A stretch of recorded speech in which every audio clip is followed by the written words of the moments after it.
In the serene village of Shantipur, where the golden paddy fields meet the horizon, lived a young man named Akash. He was a person of extraordinary intellect.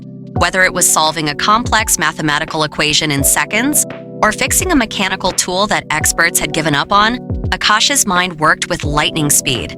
However, this brilliance was overshadowed by a fatal flaw: extreme procrastination. Akash's life was governed by a single phrase: "I will do it later." Whenever his mother woke him up at dawn, he would pull the blanket tighter and mumble, "10 more minutes, Mom."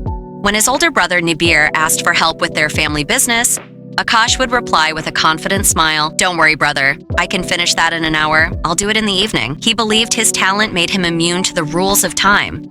He didn't realize that time is a river that never flows backward. The dream under the flame tree. At the edge of Shantipur stood a magnificent ancient Krishnachura tree, flame of the forest. When it was in full bloom, the tree looked like a giant torch of red fire against the sky. This was Akash's sanctuary. Whenever he wanted to escape his responsibilities, he would hide under its thick shade and drift into a deep slumber. One sweltering afternoon, while sleeping under the falling red petals, Akash had a vivid dream. The giant tree began to rustle its branches unnaturally, and a deep, resonant voice echoed through his mind. "Akash, open your eyes. Look at my crimson flowers. Do you see how they bloom and fall at the exact moment nature intended? They are never early and they are never late. The sun rises on time, the tides turn on time, yet you act as if you are outside the laws of the universe. Time is like the current of a river. If you disrespect it today, it will betray you tomorrow. Remember, to leave today's work for tomorrow is to invite your own defeat." Akash woke up in a cold sweat. For a moment, the weight of the warning felt heavy on his chest. But as he looked at the silent tree, he laughed it off. "It was just a dream," he muttered.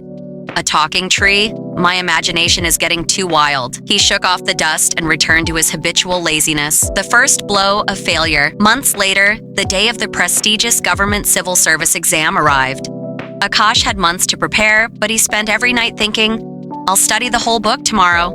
As the exam drew closer, his tomorrows finally ran out. On the night before the test, he tried to cram thousands of pages, but his brain was overwhelmed.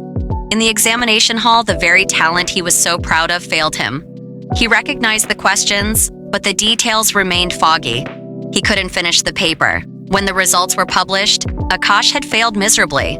His peers, who were far less gifted but much more disciplined, moved on to successful careers. The villagers began to whisper, "Talent is useless without the sweat of labor." The wrath of nature. The monsoon season arrived in Shantipur with a vengeance. Heavy rains lashed the village for days. Akash's brother Nibir had invested all their savings into a warehouse full of dry goods and grains, hoping to sell them during the upcoming festival to clear the family's debts. One afternoon, Nibir said to Akash, "The weather reports are dire. There might be a flash flood tonight.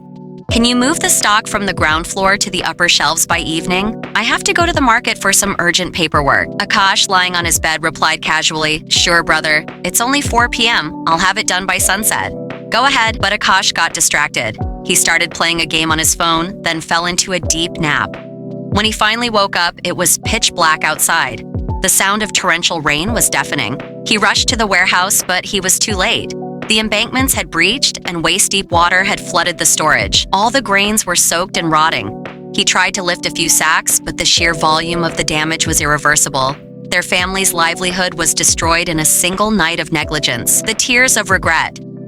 The next morning, Akash found Nibir sitting by the warehouse door, his head in his hands. There were no words of anger, only a crushing silence of despair. Their father fell ill from the shock of the financial loss.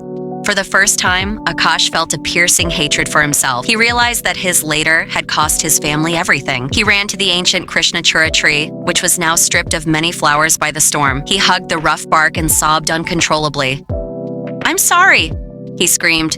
"You were right. I threw away the most precious thing I had, time. Now my talent is useless, and my family is in ruins because I waited for a tomorrow that's now stripped of many flowers by the storm." He hugged the rough bark and sobbed uncontrollably. "I'm sorry," he screamed. "You were right. I threw away the most precious thing I had, time. Now my talent is useless, and my family is in ruins because I waited for a tomorrow that never came." "You were right.